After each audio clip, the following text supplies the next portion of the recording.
What's good, my brothers? Welcome to the My Brother's Keeper podcast. I'm Will Frazier, and I'm starting this podcast because if we already knew everything we needed to know, we wouldn't be the laughing stock of most memes and other stats that are out there in regards to black men.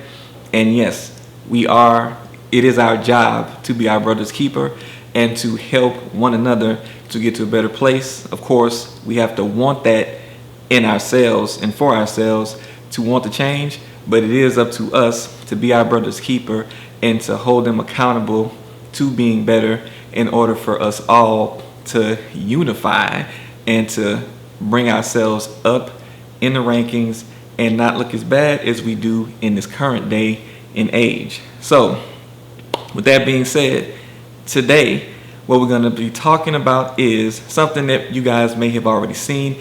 And, have you guys seen this image? Have you guys seen like a wave and just movement of posts and, just videos and content out there that's just pushing black women to date white men? Now, you may have seen this on a bunch of different, venues, different avenues, from TV to your social media. Like I said, posts, but you might also see it on TV, like on Scandal. There's different people. There's a particular person that I've seen with a book out there specifically telling black women to date white men. A whole book, 2 books about it, as a matter of fact. And there's also just a whole lot of commercials and just everything showing you black women dating white men or marrying or being married to white men. Now, I know to a lot of you guys, you're probably wondering, well, what's wrong with that? What's wrong with like this image that you see on the screen? And you might be like, that's just 2 people finding love, right? But what I see, and I'm gonna dive more into how I look at this, but what I see is a statement being made and really low-key an agenda against black men. Now, I'm not here to go to conspiracy theorist level, nothing like that, but it does appear to be a trend out there that's specifically telling black women to go and date white men. And it seems like a disingenuous way as well of telling people to go about trying to find love. So I get those sentiments, and really it's a matter of, if this is how I'm looking at it, what is it that needs to be done and what should we be doing, fellas? And my solution is that really we as black men need to be getting our shit together. But we're going to dive into that a little bit more. So I just want to let you guys know what we're going to be talking about today. So the first thing that I wanted to mention is whenever I see something being pushed specifically to black people and people of color, I always have my spidey sense to go off, because it's like, why are you pushing this specifically at us? And especially with something like this, because it's like they're not saying Asian women go date white men. They're not saying Hispanic women go date white men. They're not saying anybody else needs to go and date white men. They're not saying anybody else needs to go and date this other particular race of people. They're specifically saying black women go and date white men. Now, again, why something like this is did I say that right? Why anything like this is being pushed on black people is really beyond me. I really don't know why that would be a thing. It kind of reminds me of something that I learned about a while back, where when welfare first came into play. Welfare first came into play, and when that happened, it was 1960 something. And when they did that, it was out there available for anybody. But basically, you were not allowed to have a man in the home if you accepted the money. And at the time when they released it, I believe the equivalent to the amount of money that you were receiving that time is the equivalent to about $90,000 per year in this times money. That's a lot of money. And that's a very appealing offer. Now, of course, it's not to that scale now, but when they first started it off, kicking it off, that's a good way to get a whole bunch of people in the door. And you just can't have a man living with you, or I think you could be married to a man as well, something like that. But basically, just doing things, I don't know what that was, but basically, just doing things in that way was just a very suspicious way. Like, your spidey sense should go off when something like that is happening. Why do they want to give you all this money and tell you that you shouldn't have a man in the home, right? Of course, this is around the Civil Movement Act and all that stuff. And then not too long after they did that, I think maybe like within 5 years, they also took away the law against interracial marriage. And I think one of the big cases at that time was a black woman dating a white man. I can't remember their names. I'll put it up on the screen. But they had a big thing going on about them at that time. And that is around the time, I believe it was around the time, that they also removed this law of interracial marriage being illegal. So it's very funny that these two things happened like right back to back. And I can't, say that, this is because of that, because who really knows? But it is very suspicious that something like that would happen. Now, even though that happened, I can say that based on stats, black men have been more likely, or have a higher percentage of going and dating interracial versus black women over time. And that number for black women has increased since, those stats have came out, and those numbers have, had time to grow over the decades as things have changed. So, and I'm not saying that is, the best route to go either, but what I'm saying is, with that being the case, as far as looking at the timeline of how things have happened and how things have, kind of gotten pieced together, and the way that things have been put together as far as the laws going, and then what we're seeing now, almost all of these things just appear to have been tearing down black families. And, I know they have other families of other races out there, all that's good and gravy. I'm here to talk about the black families because we statistically and historically have had the most problems since coming out of, the civil movements and coming out of slavery and all that. Like, we've had the most problems. We are still at the bottom of everybody else in almost every category. There are a few categories that we're good in. There are a few people that rise above and do great things that I'm sure that you can name, very easily. But as a group of people, we have for too long not been in a good place. And it appears to have started with the deterioration of the black family. Now, there are a lot of moving pieces that go into that. I'm talking about one movement that's going on now that does not particularly help us move forward and be better, as black people and people of color. Because not just black people, there are other people of color who also kind of mirror us in the stats as well, like the Hispanic community, so it's not just us, but we are a big part of that, and I'm a part of the black community. So of course I have to sit here and talk to my brothers about this, because this is something that we need to talk about and discuss so that we can be aware of what's happening and see through the smoke and mirrors and really get to the bottom and start taking action and doing some things that need to be done, right?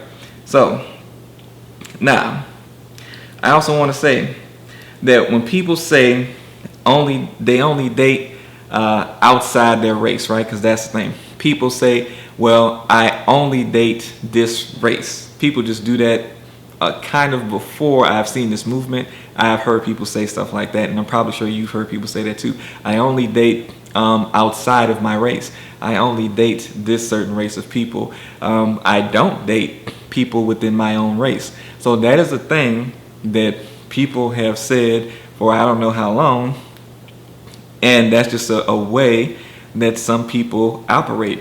And I'm sure that there are very different reasons why each person decided individually that that's what they're going to do. And to each his own. And while I'm here talking about all of this, I know I can't make nobody do nothing, say nothing that they don't want to do. Everybody's going to do what they feel like they need to do and what's right for them, right? I understand that. I get that. I can't make you do a thing. So, but still, with that being said, I want to say that it just doesn't seem like when you're using that motive and you're also saying things, connecting it also with this movement that's been going around with the black women dating white men, when you say things like what I just mentioned, it doesn't seem like you're really seeking love. I know people will say that you should be able to, love whoever you want to love and all that good stuff. But if that's what you're trying to do, but you're saying, I only date this race outside of my race, or I only date this certain group of people, this certain race of people, that is immediately saying that I'm not just trying to find love, because if you were trying to find love, you wouldn't be excluding certain races.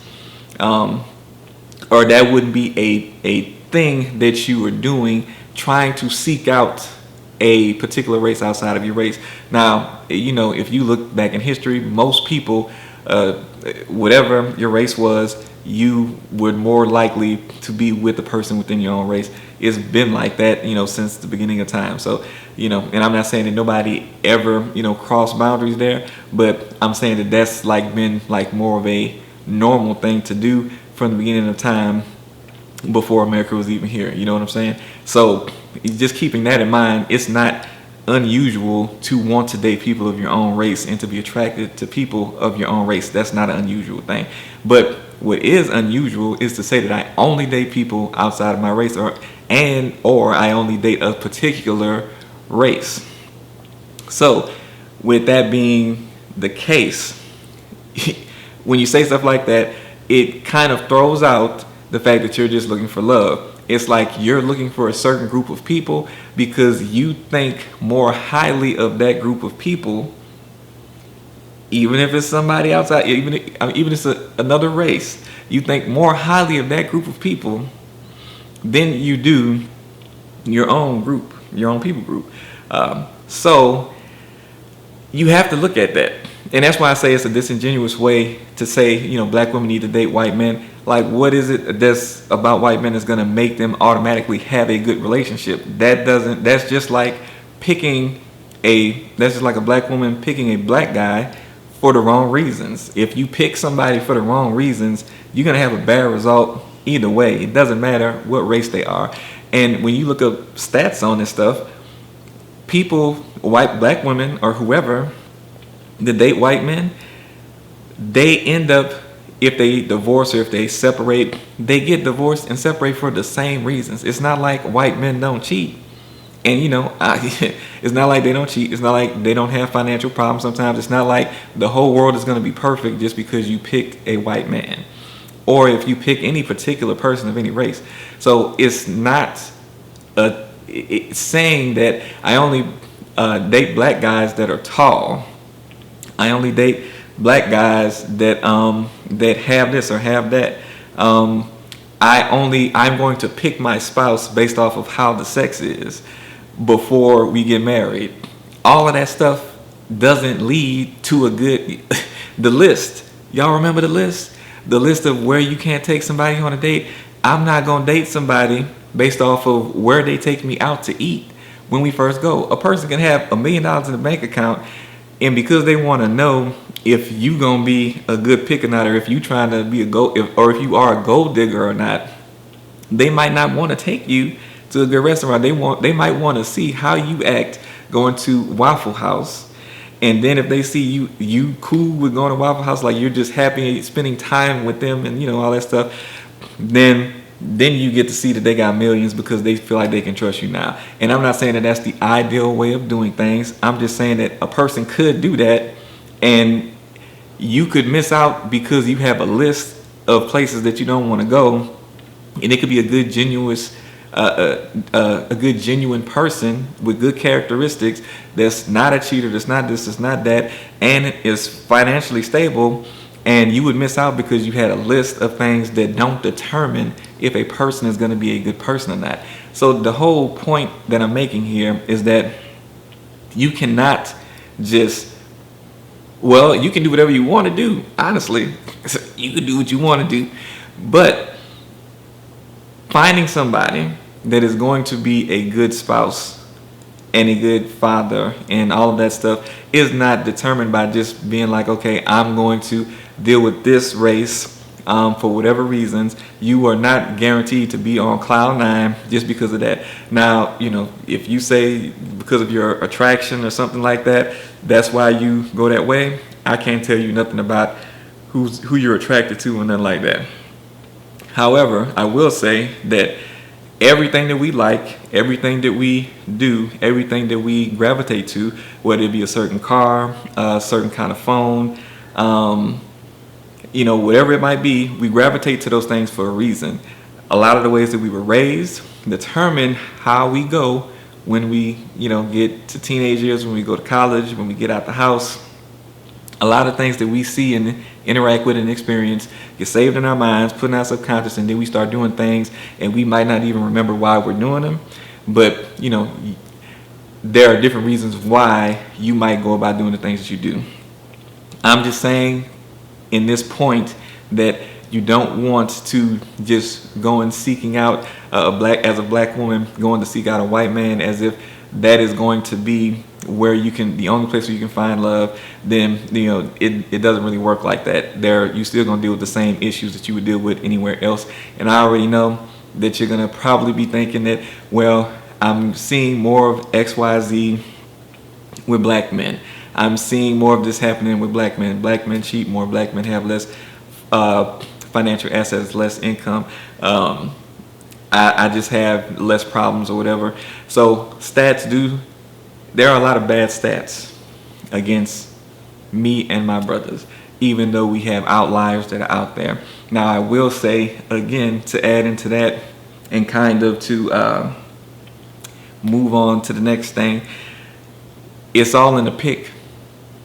If you are constantly running into the same type of person, if you're having problems with black men or any man, but if you're having problems with black men and you keep running into the same kind of man and that's making you want to go to another race, it might be that you need to evaluate your pick.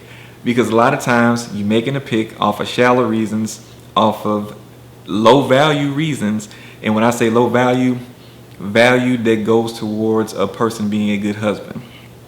If you're not making value choices based off of valuable characteristics that you would want a man to have or that a man needs to have to be a good husband, because again, you might want things just because of how you saw things growing up, things in your subconscious, things from your childhood, and just because you want certain things doesn't mean that everything that you want and that you think is right is the right thing. Some things we need to evaluate.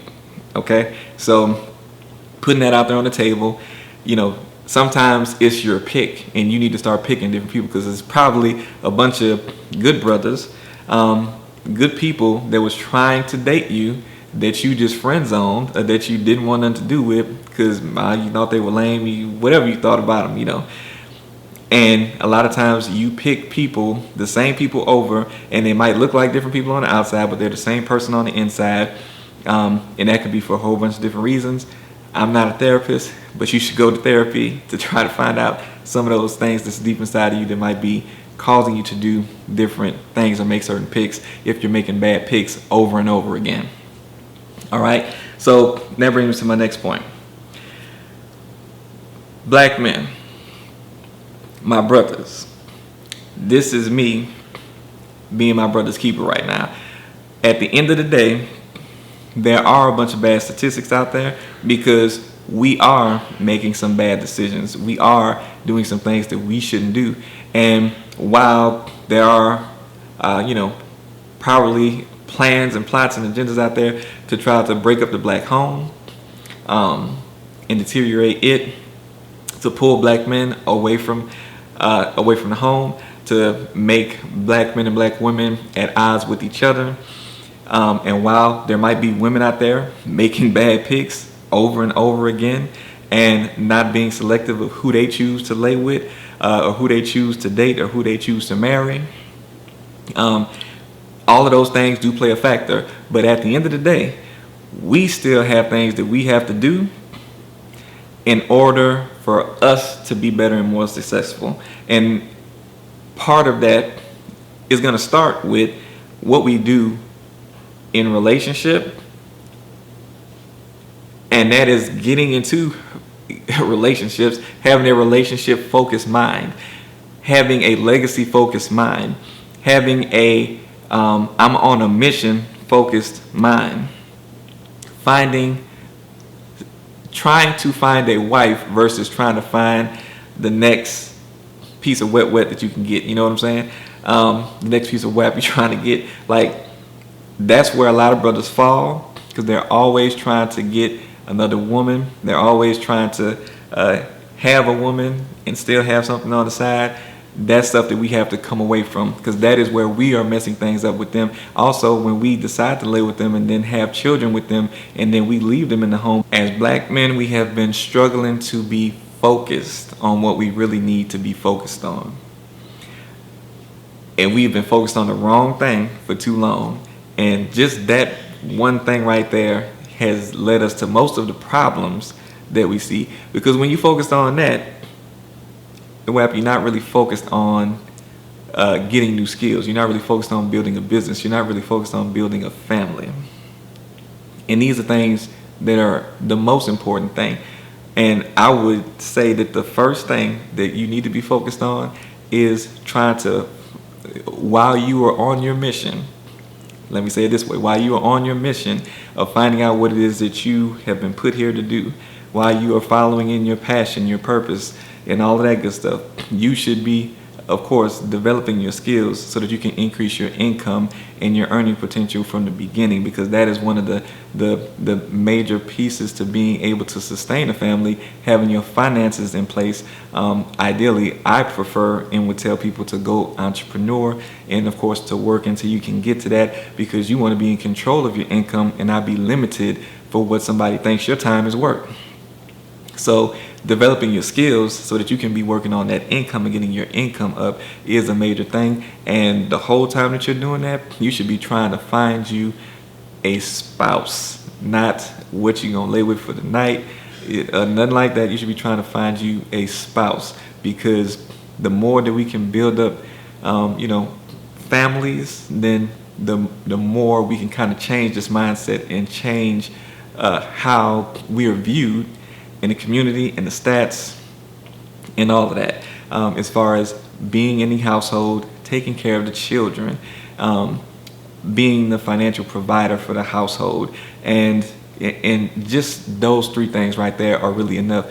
Focused on educating yourself to where you can get higher levels of income, and traditional degrees aren't always going to get you that now, depending on what you want to study and what you want to learn and what you want to do. But that is your first focus, because you have to have the knowledge to earn what you need to learn, to earn what you want to earn, and then to start earning it. And with your education and your earning and having that family focus, we don't have the broken homes. We have black male figures in the homes with their children versus being the highest number, having the highest percentage of households with no father in it, because we are the highest number when it comes to black fathers. So we need to focus on getting that down by focusing on family first, focusing on our education for income earning skills, and then going out and making that money, because we're the lowest in that area too, especially at the younger ages. Between, I think, 20 and 29, on average, a black male would make $25,000 or so versus our counterparts, which are much higher than us in those same regards. I'll put those stats up on the screen. But these are things that we need to focus on, and by focusing on those things and those things solely, and not chasing women around, then we can actually start to see some progress. And it's going to take a lot more than that, and it's way deeper than that. But just for today, that's what I'm going to say, what we can do on our part to try to lessen this movement and give our sisters less reason to want to participate in it, and just to make the whole 360, I'm sorry, not 360, the whole 180 as far as the view of black men in the community and in the world. So this is My Brother's Keeper. I'm Will Frazier, and I'll see y'all next time.